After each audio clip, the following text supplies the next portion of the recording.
संतोष देशमुख हत्या प्रकरणानंतर पुन्हा एकदा बीडमध्ये अशीच गुन्हेगारी घटना घडली आहे। तरुणाचं अपहरण करून त्याला जबर मारहाण करण्यात आली आहे। धक्कादायक म्हणजे त्याच्या मारहाणीचा व्हिडिओ शूट करून तो व्हायरल करण्यात आलाय। शिवराज हनुमान दिवटे असं मारहाण झालेल्या तरुणाचं नाव आहे। समाधान मुंडे आणि त्याच्या साथीदारांनी शिवराजला मारहाण केली आहे। शिवराजला जमिनीवर पाडण्यात आलं। त्याच्या भोवती कडे करून समाधान मुंडेने काठ्या आणि बांबूने बेदम मारहाण केली।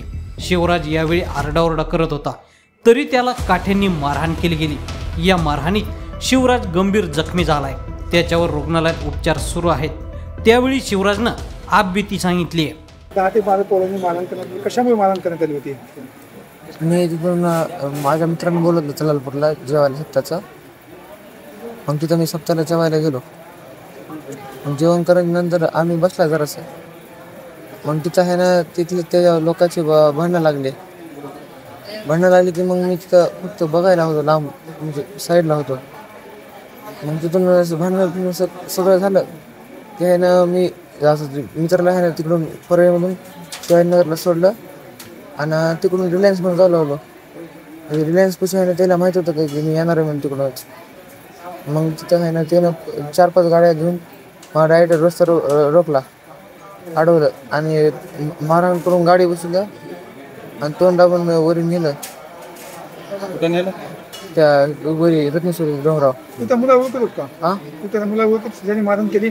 आता बघितलं ओळखते। नेमकी तिथं तुला मारहाण करताना काय बोलत होते का ते? काय बोलत होते, काय म्हणत? ह्याला सोडायचं नाही, आता ह्याला मारून टाकायचं आणि ह्याचा संतोष देशमुख पार्टूच करायचा, ह्याला सोडायचंच नाही आता। या प्रकरणामध्ये आता 10 मुलांना गुन्हा दाखल करण्यात आलेला आहे। 7 लोकांना पोलिसांनी ताब्यात घेतलेले। तुझी काय मागणी असणार आता? त्याला सोडायचंच नाही, त्याला फाशी द्यावा। ते मारून टाकत होते, माणसानं बघितलं नसतं तर मी जिथंच राहत नव्हतो।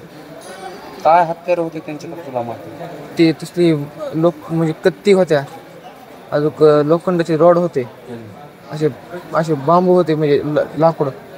वरून ती दारूची बॉटल असते का, दारूची बॉटल फोडले म्हणजे डोक्यात घातली पण फुटली नाही ती, पण अजून घालू लागले। माणसानं वाटलं नाही तर दारू वगैरे काय पिलेले होते? गांजा वाटतं।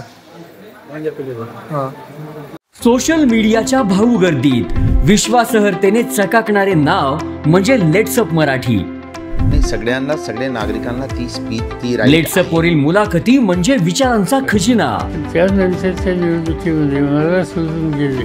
बातम्या केवळ वस्तुस्थिती सांगणाऱ्या, न प्रोपगंडा, फक्त जनतेचा अजेंडा। क्योंकि आने वाला कल जाने वाला है, जाने वाला कल आने वाला है। राजकारण, मनोरंजन असो की क्रीडा क्षेत्र, महाराष्ट्राची स्पंदने संवेदनशीलतेने टिपणारे माध्यम म्हणजे लेट्सअप मराठी। जगासोबत एक पाऊल पुढे राहण्यासाठी लेट्सअपचे ॲप, सोशल मीडिया आणि वेबसाईट सोबत कनेक्टेड रहा।